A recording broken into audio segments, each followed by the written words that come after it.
vamos a dar el último tema de este segundo cuatrimestre, probabilidad, que se va a encargar de estudiar la mayor o menor posibilidad de que ocurra un suceso.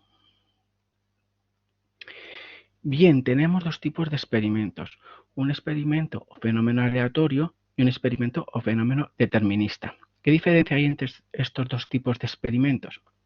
Por una parte tenemos que el experimento fenómeno aleatorio va a ser aquel que es susceptible de dar varios resultados, no pudiéndose predecir de antemano cuál de ellos va a producirse en una experiencia concreta. Cada ejecución de este experimento es a lo que se le va a llamar una prueba del mismo. Por ejemplo, cuando yo lanzo un dado, lo que puede suceder es que salga el 1, el 2, el 3, el 4, el 5 o el 6. O cuando yo lanzo una moneda al aire, lo que puede suceder es que salga cara o cruz, pero no sabemos si va a salir cara o cruz. Sabemos que va a salir uno de esos dos sucesos, pero no sabemos exactamente qué va a salir. Por otra parte, tenemos el experimento o fenómeno determinista, que es el que realizado en las mismas condiciones se obtiene siempre el mismo resultado. Y de esto es lo que se va a ocupar la física.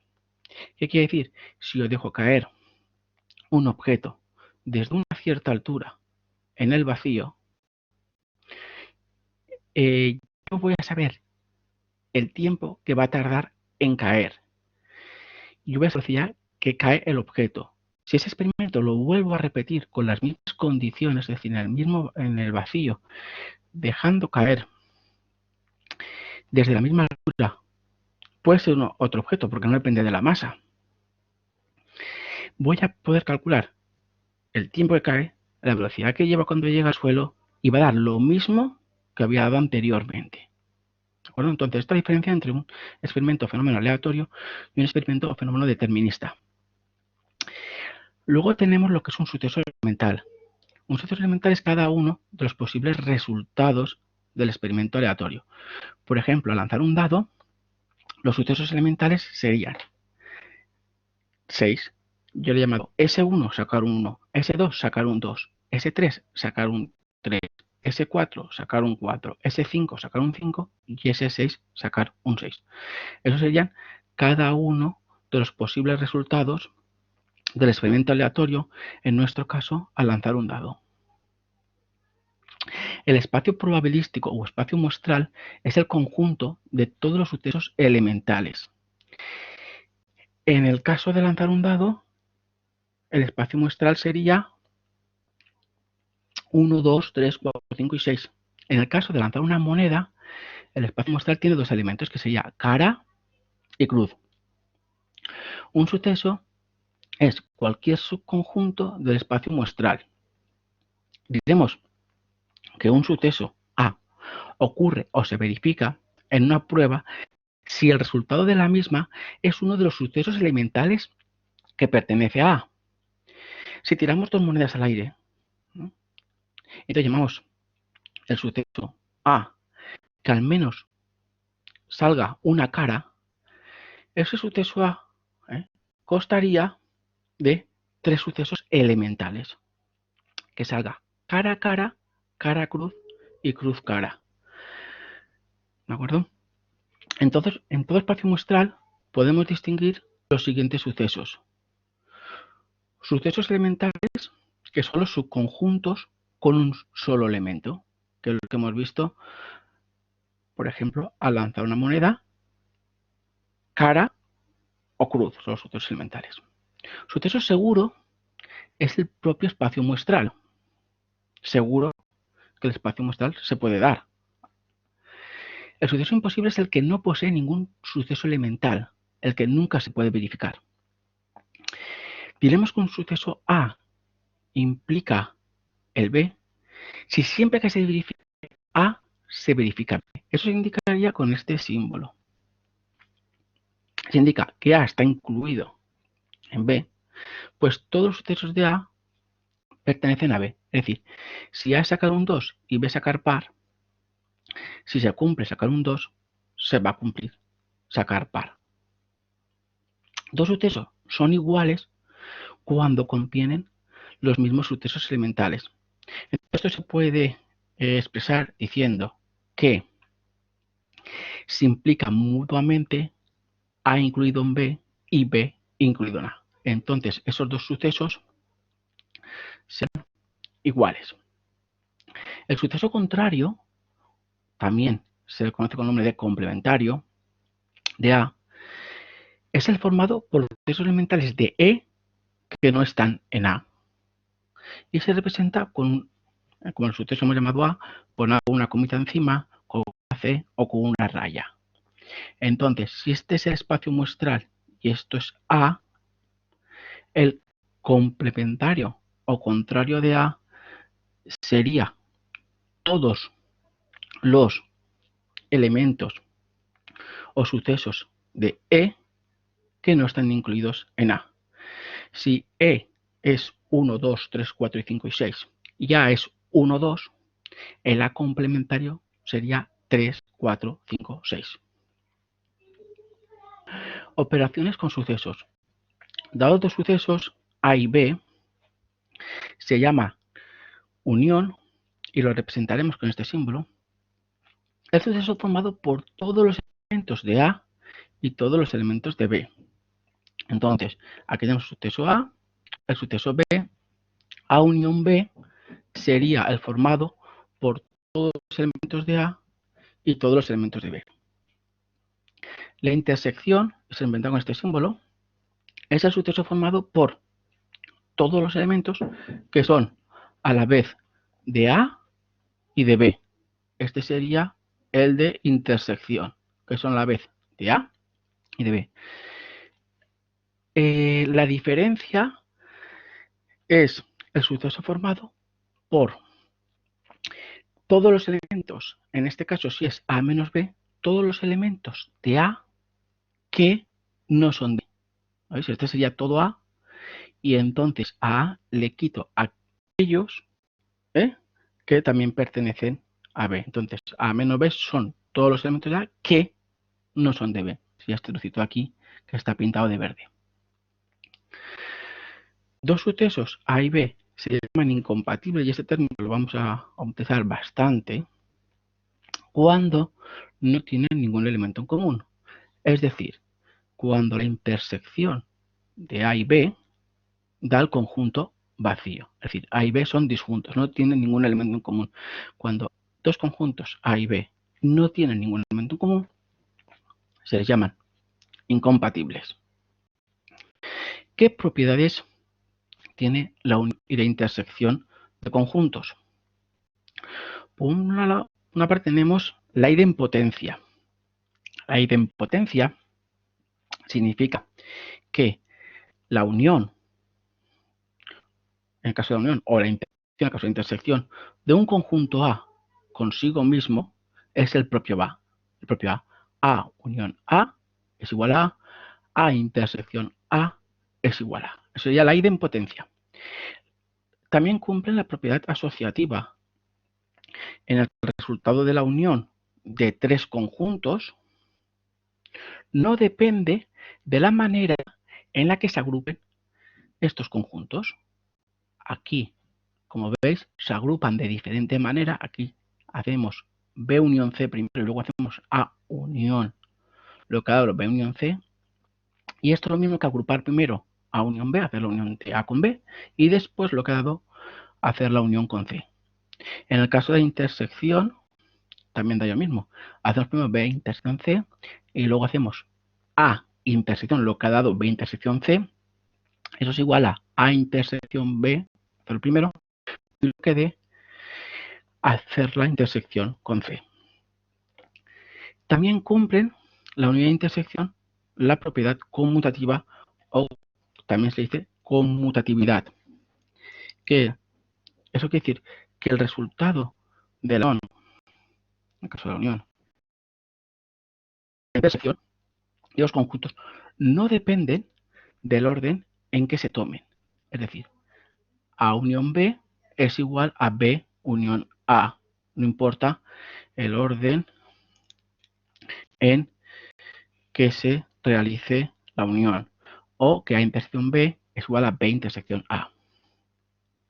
También está el elemento neutro de una operación,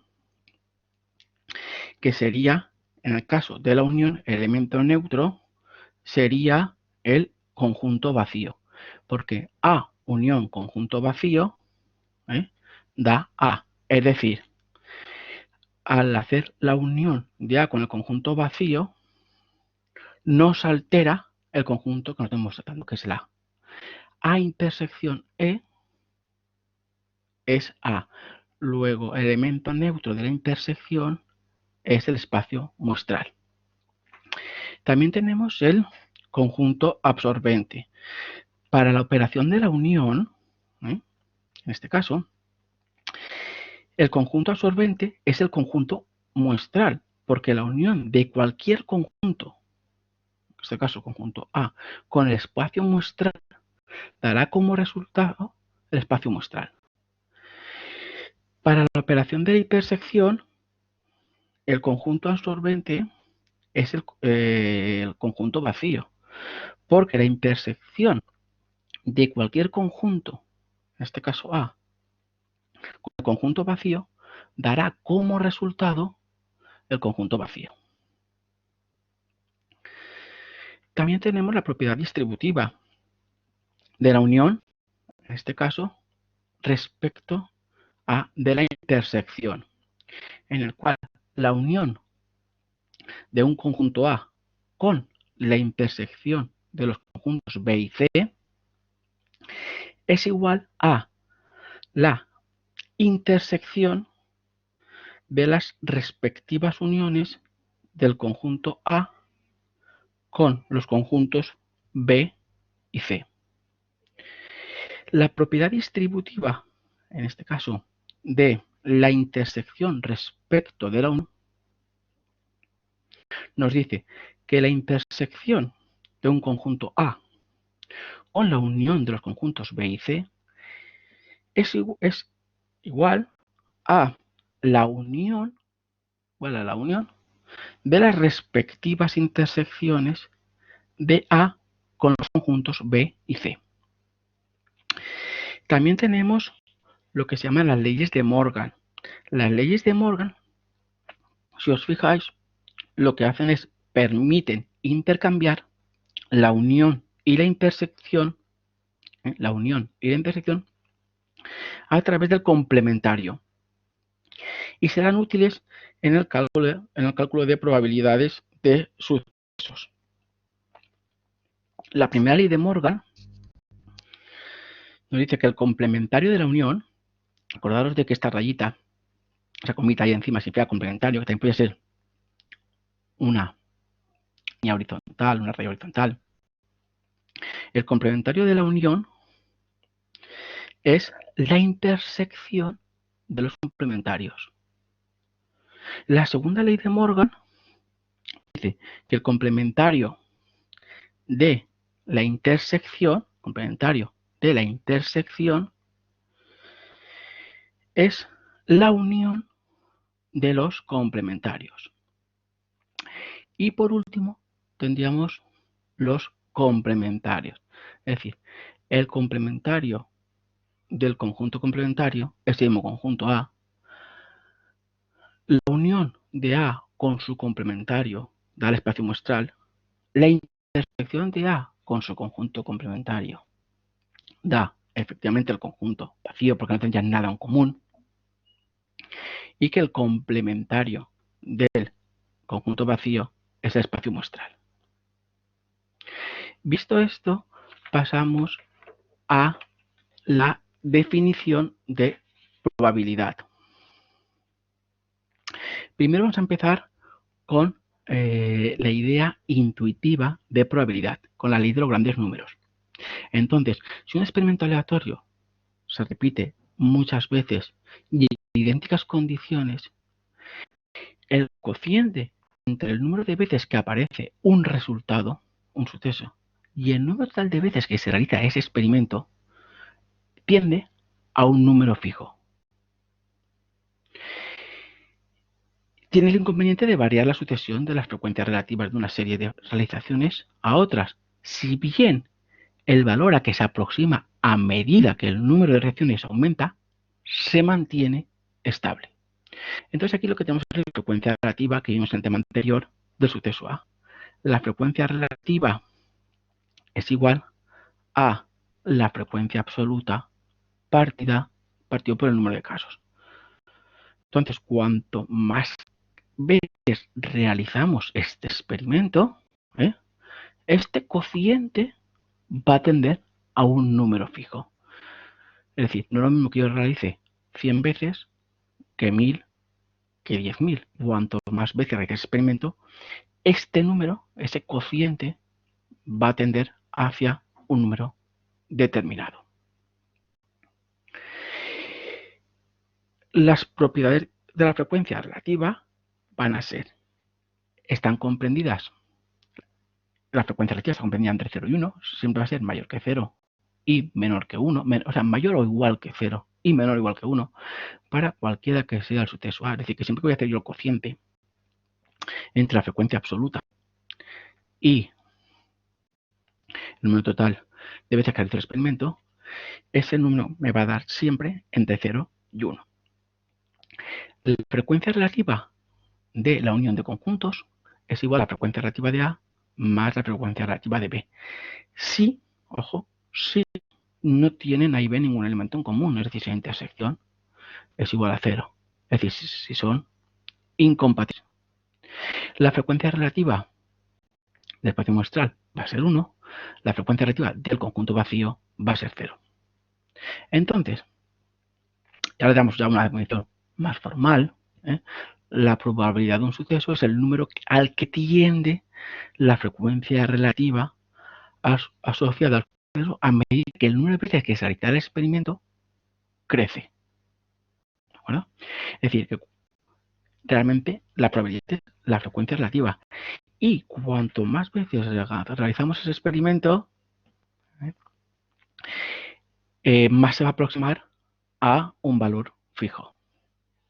También tenemos la probabilidad de Laplace.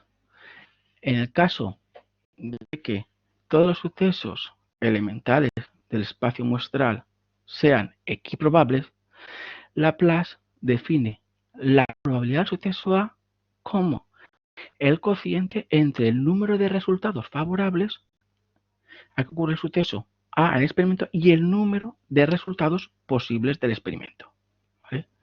Entonces, eso se representa con la fórmula que veis ahí, que dice la probabilidad de que suceda un suceso A es el cociente entre el número de casos favorables del suceso A, o sea, el número de casos favorables en que ocurra el suceso A, partido el número de casos posibles, que sería el número de veces que se realiza el experimento. El número de resultados posibles del experimento. Más número de casos posibles, el número de resultados posibles del experimento, más que de veces que se realiza, el número de casos posibles del experimento. Bien, esta es la fórmula que más vamos a utilizar. Acordaros, número de casos favorables partido número de casos posibles. Para que os dé un ejemplo, ¿cuál es la probabilidad de sacar un 1 al lanzar un dado? Es el cuántos casos favorables hay. El 1 es 1. ¿Cuántos casos posibles? 6. Pues sería un sexto. ¿Cuál es la probabilidad de sacar par al lanzar un dado? ¿Cuántos casos favorables hay de sacar par al lanzar un dado? Casos favorables, el 2, el 4 y el 6. ¿Cuántos casos posibles? 6. Luego sería 3 sextos. Simplificado, un medio. Después tenemos la definición axiomática. La definición axiomática de probabilidad se debe a Kolmogorov, quien lo que va a hacer es relacionar la frecuencia relativa de un suceso y la probabilidad cuando el número de veces que se realiza el experimento es muy grande. Es decir, va a unir la ley de los grandes números con la probabilidad de Laplace.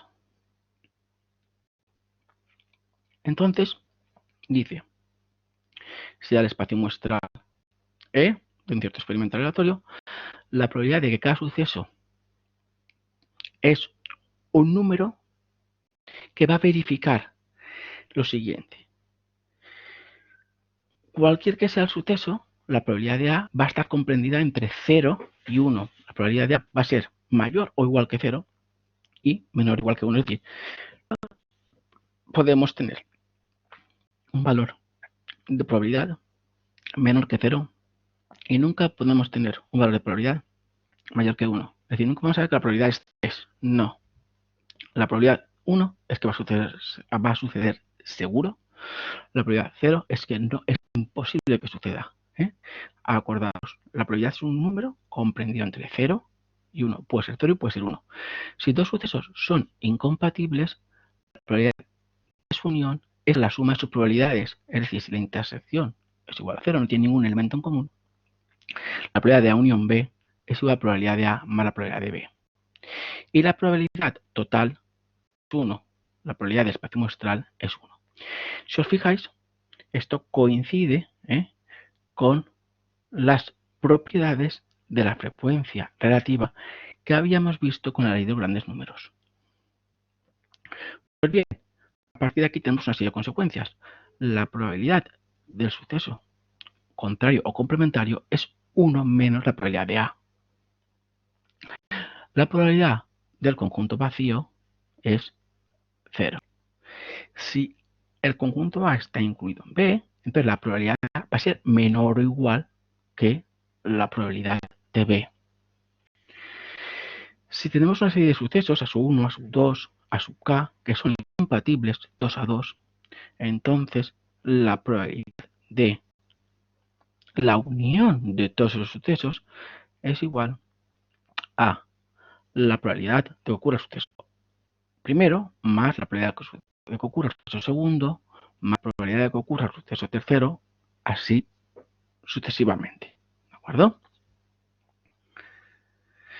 Si A y B son sucesos compatibles, entonces la probabilidad de A unión B es la probabilidad de A más la probabilidad de B menos, importante, la probabilidad de A intersección B. Porque si no, habrían datos que los cogeríamos dos veces, por eso hay que quitar la intersección que es común a ellos. Es la diferencia entre la consecuencia 4 y la consecuencia 5. En la 4, como los sucesos son incompatibles, la probabilidad de unión va a dar suma de cada una de las probabilidades de los sucesos que tenemos en la unión. En el caso de sucesos compatibles, la probabilidad de la unión de dos sucesos es igual a la probabilidad del suceso A más la probabilidad del suceso B menos la probabilidad de la intersección. Claro, si fueran incompatibles, esto daría 0 y por tanto daría lo que hemos visto en la consecuencia 4. En particular, si tenemos tres sucesos A, B y C compatibles, entonces se verifica que la probabilidad de A unión B unión C es igual a la probabilidad A más la probabilidad de B más la probabilidad de B. Y ahora tendremos que restar las intersecciones que hay entre ellos. Es decir, la probabilidad de A intersección B menos la probabilidad de A intersección C menos la probabilidad de B intersección C. Y luego hay que restarle también la probabilidad de la intersección de los tres menos la probabilidad de A intersección B intersección C. Pero la diferencia, ¿no?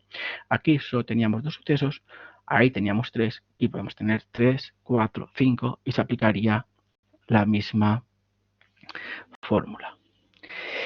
Si el espacio muestral es finito y un suceso es, el suceso A está formado por una serie de casos, x1, x2, x1, x sub k, entonces la probabilidad de A sería la probabilidad de cada uno de los casos que tenemos. La probabilidad de que suceda x1 más la probabilidad de que suceda x2, así sumamos todas más la probabilidad de que suceda x sub k. Pasamos a ver lo que es probabilidad condicionada y sucesos dependientes e independientes. Sean A y B dos sucesos tal que la probabilidad de A es distinta de 0, entonces se llama probabilidad de B condicionada a A y se representa de esta manera, probabilidad de B condicionada a la probabilidad de B tomando como espacio muestral A. Es decir, la probabilidad de que ocurra B habiendo sucedido A. Sabemos que ha sucedido A. Entonces, sabiendo que ha pasado A, ¿cuál es la probabilidad de que ocurra B? Eso es la probabilidad de B condicionada a A. Repito, ahí ya sabemos que ha sucedido A. Entonces, sabiendo que ha sucedido A, ¿cuál es la probabilidad de que ocurra B? Entonces, esto lo vamos a ver luego con unos ejemplos con datos numéricos y seguro que os va a quedar más claro. Y vais a ver las mismas fórmulas aplicadas a datos numéricos. La probabilidad de B condicionada a, que es lo mismo que hemos dicho, que la probabilidad de que ocurra B sabiendo que ha sucedido A es igual a probabilidad de B intersección A partido probabilidad de A. Es muy fácil acordarse. Arriba es la intersección y abajo es el que está en la parte de la raya, la parte de abajo, la probabilidad de A. De esta igualdad se deduce que la probabilidad de B intersección A es igual, si despejamos B intersección A, probabilidad de B intersección A, esto como pasa de otro lado multiplicando, es la probabilidad de A por la probabilidad de B condicionada a A. Como veis también es muy fácil, la de B intersección A, de ahí el mismo de A intersección B. He visto que se cumple la probabilidad conmutativa.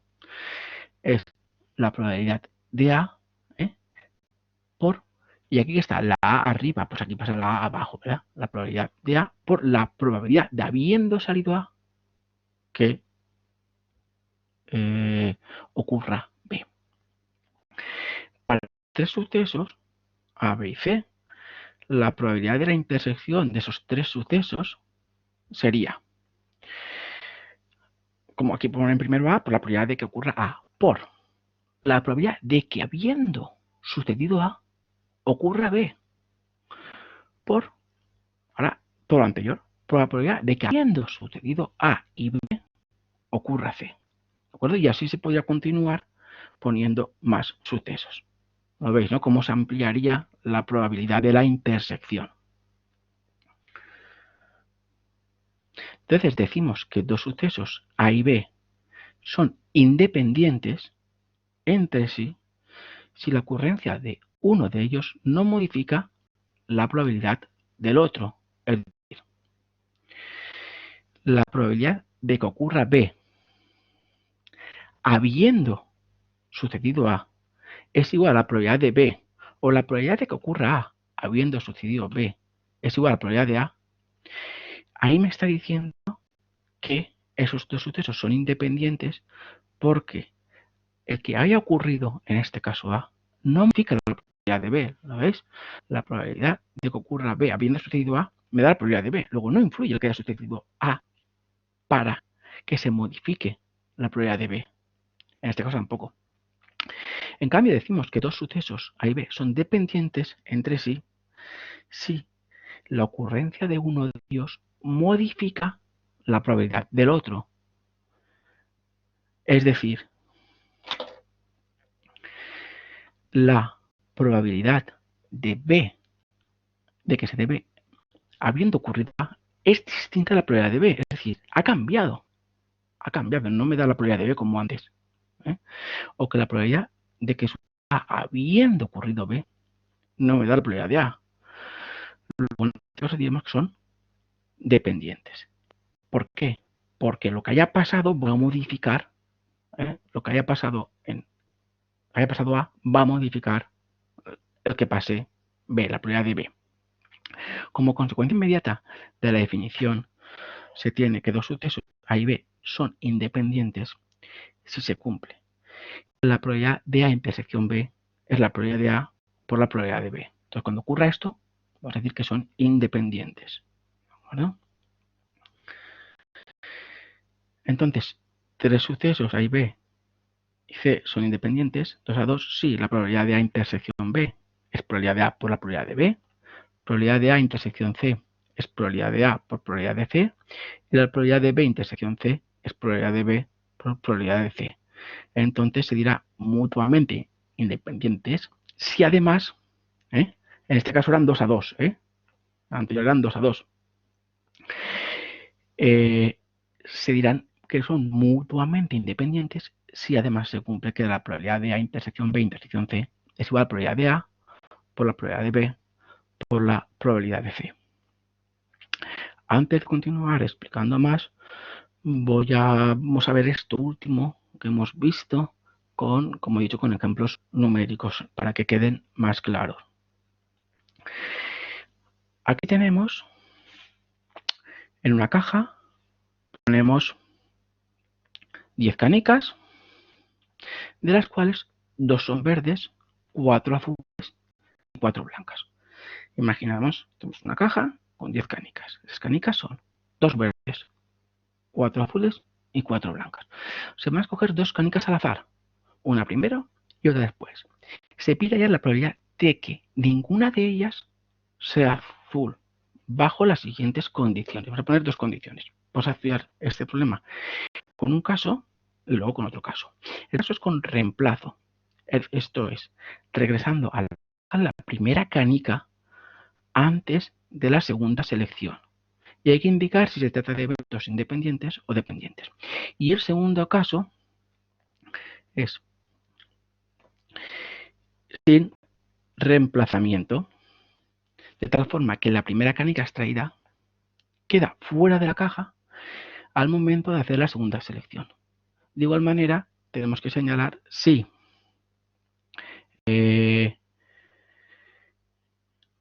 son eventos dependientes o independientes. Bueno, pues vamos al primer caso, con reemplazamiento. Esto es, vamos a sacar una canica y la vamos a regresar a la caja antes de la segunda elección. O sea que siempre vamos a tener, cuando hagamos la segunda extracción, seguimos teniendo 10 canicas. Entonces vamos a calcular la probabilidad de que la primera canica extraída no sea azul. Pues bien, la probabilidad de que la primera canica extraída no sea azul,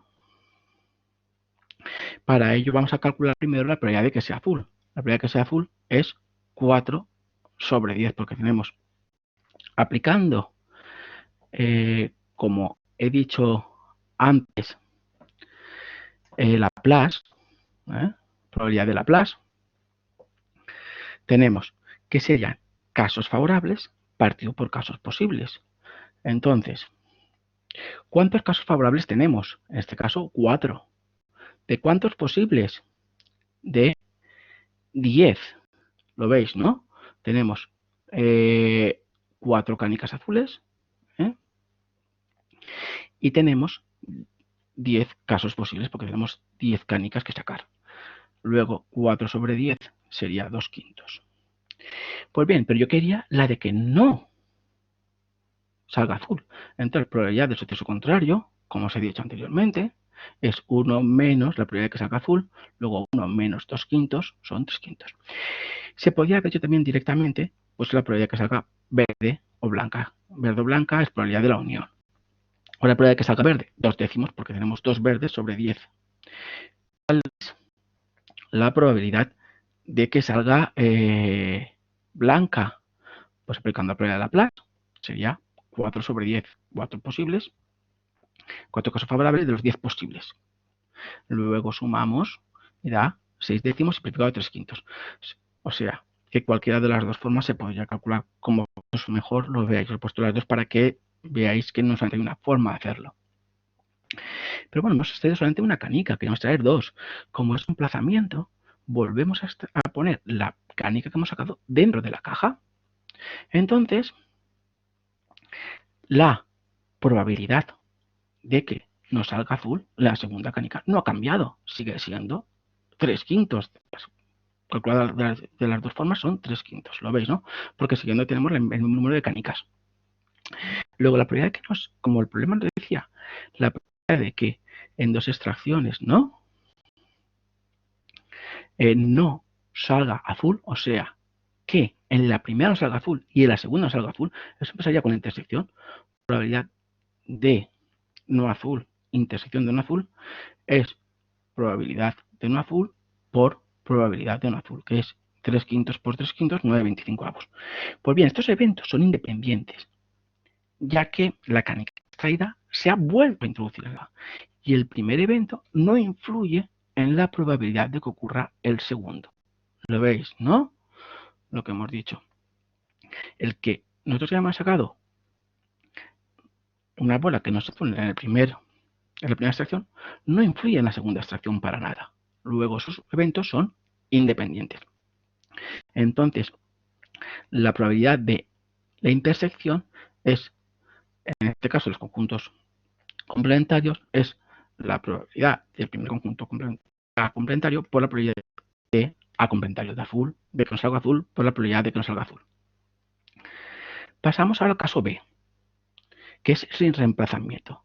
De tal forma que ahora lo que vamos a hacer nosotros es que extraemos una bola y la que sacamos queda fuera de la caja en el momento de hacer la segunda extracción. Luego en la segunda extracción ya quedan menos bolas. Si al principio había 10, en la segunda van a quedar 9. Entonces, para la primera extracción, salga azul, es lo mismo que antes. Hacemos la probabilidad que salga azul, por la probabilidad que no salga azul es 1 menos la probabilidad de azul. 3/5. Se puede hacer igual que antes, probabilidad de que salga verde blanca, que como he dicho da el mismo resultado.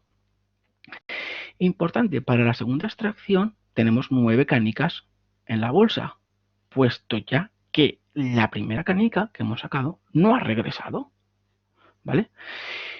Pero no fue azul, por lo tanto, en la bolsa quedan 9 canicas y 5 no azules. ¿Veis por qué quedan 5 no azules?